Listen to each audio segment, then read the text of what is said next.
Baik, yang saya hormati sahabat saya Agus Gumiwang yang baru selesai menjalankan tugasnya sebagai PLT Ketua Umum yang mengantarkan saya jadi Ketua Umum, Pak Adis Kadir sebagai pimpinan sidang seluruh pimpinan sidang, Bambang Susatyo sebagai Ketua Panitia, SC, kemudian mantan Sekjen, dan Pak Sarmuji di belakang saya dan Pak Haji, teman-teman media semua dan seluruh kader Golkar di seluruh tanah air. Yang pertama, saya secara pribadi dan tugas yang berjalan mengucapkan syukur dan terima kasih kepada Allah Subhanahu wa Ta'ala atas apa yang hari ini kita lakukan. Kemudian alhamdulillah saya terpilih dari Ketua Umum DPP Partai Golkar masa urusan 2024-2029. Saya juga ucapkan terima kasih kepada seluruh senior-senior, mereka adalah senior-senior terbaik, Pak Erlangga, kemudian Pak Ical, Pak Luhut, Pak Agung Laksono, kemudian Pak Yusuf Kala, Bang Akbar Tanjung sebagai tokoh Kandahata. Mereka adalah tokoh-tokoh terbaik bangsa yang dimiliki oleh Partai Golkar. Kepada ketua-ketua DPD 1, ketua DPD 2 sebagai ujung tombak daripada konsolidasi dan kemenangan Partai Golkar yang saya hormati. Alhamdulillah sudah selesailah Munas dan kami akan melakukan penyusunan pengurus dalam waktu cepat karena pilkada tidak bisa lagi kita tunda karena waktunya sangat mepet, dan saya untuk sementara waktu akan dibantu teman-teman malam kita menentukan untuk percepatan dalam pembuatan tim untuk menyusun komposisi sekalipun belum lengkap dan bertugas untuk sementara untuk menyelesaikan persoalan-persoalan pilkada. Kami targetkan tanggal 26, paling lambat tanggal 27, seluruh B1 KWK yang menjadi syarat mutlak untuk pendaftaran ke KPU akan kami selesaikan. Saya juga mulai bentuk besok sudah agak full di DPP Partai Golkar untuk menyelesaikan tugas-tugas yang ada. Saya terima kasih kepada Pak Agus Gumiwang, Pak Bambang Susatyo, Pak Adis Kadir, Ibu Sari, Pak Sekjen, Pak Rodrik, dan seluruh teman-teman panitia yang saya tidak sebut satu persatu yang telah membantu melaksanakan dan melancarkan Munas kali ini. Dan alhamdulillah Golkar sebuah partai besar, partai yang sangat dewasa, partai yang bisa melewati angin badai baik dalam kondisi yang landai maupun kondisi yang tidak landai. Ini menunjukkan bahwa Partai Golkar adalah partai dewasa. Partai Golkar adalah salah satu partai yang menjadi pelopor demokrasi, yang menghargai perbedaan sekalipun ada dinamika, dan begitu sudah ada keputusan kami semua satu. Karena persatuan dan kekompakan Partai Golkar merupakan salah satu kekuatan besar yang dimiliki oleh bangsa, karena Partai Golkar adalah satu pilar demokrasi dan sebagai instrumen dalam mewujudkan kesejahteraan masyarakat lewat pembangunan dan program pemerintah. Saya pikir itu yang perlu saya sampaikan. Terima kasih. 27.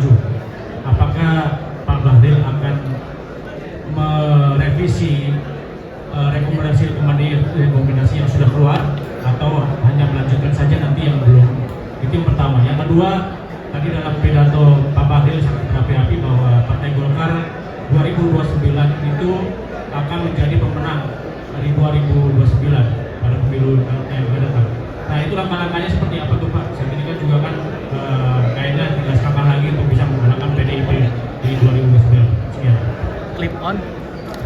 Yang pertama menyangkut dengan B1 KWK yang sudah bagus, kami tidak berubah. Ada sebabnya yang berlanjutan. Yang sudah bagus tidak dirubah. Yang belum bagus akan dicek untuk dibuat bagus. Ya, Partai Golkar ini partai dewasa. Jadi nggak mungkin yang sudah diputuskan yang sudah bagus kita rubah. Tapi kalau yang belum bagus, kita harus melakukan perbaikan secukupnya, perbaikan terbatas. Yang kedua menyangkut dengan target 2029, setiap partai politik di bangsa ini berkeinginan untuk menjadi yang terbaik. Setiap partai politik, apalagi Golkar. Dan sekarang kan Golkar sudah menjadi posisi kedua. Dan ke depan kita harus mendapatkan kursi yang lebih banyak lagi dari yang sekarang. Wallahu a'lam bishawab, siapa yang menjadi pemenang, tapi kita pingin untuk menjadi yang terbaik. Kita pingin untuk kursi kita harus lebih banyak. Dan di pilkada ini kita juga ingin menjadi yang terbaik dari sekian partai politik yang ada. Makasih.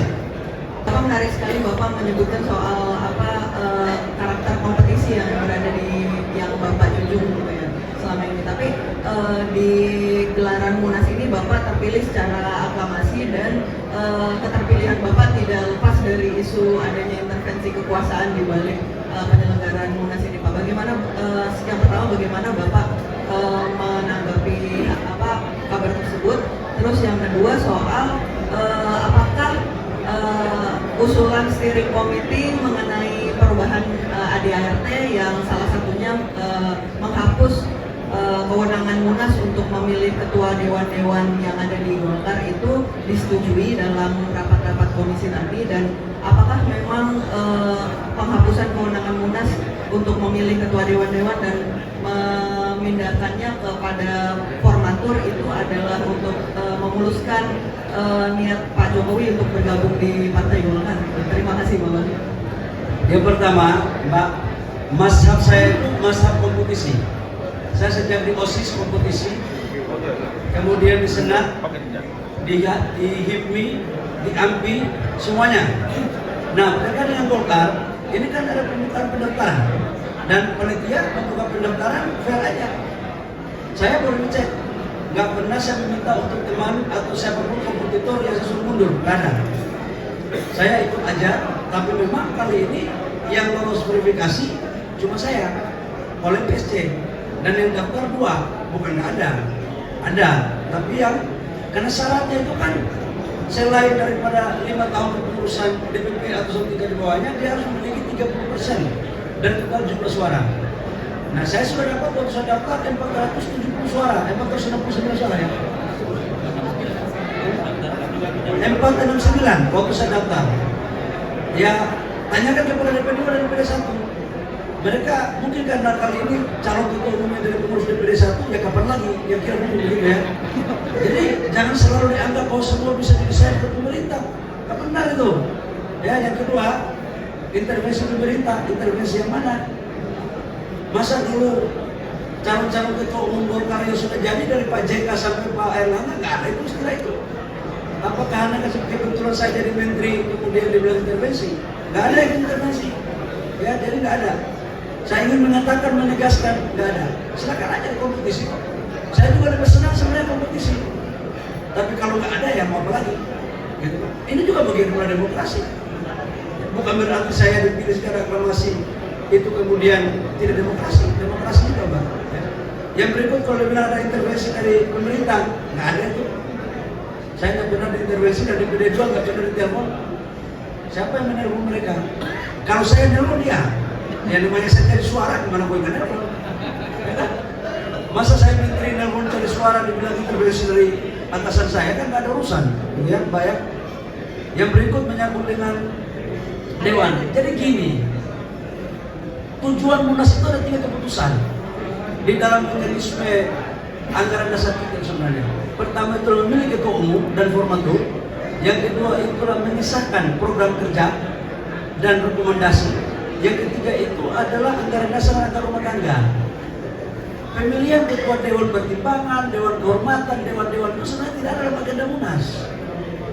Jadi kita harus kembali kepada kita perjuangannya.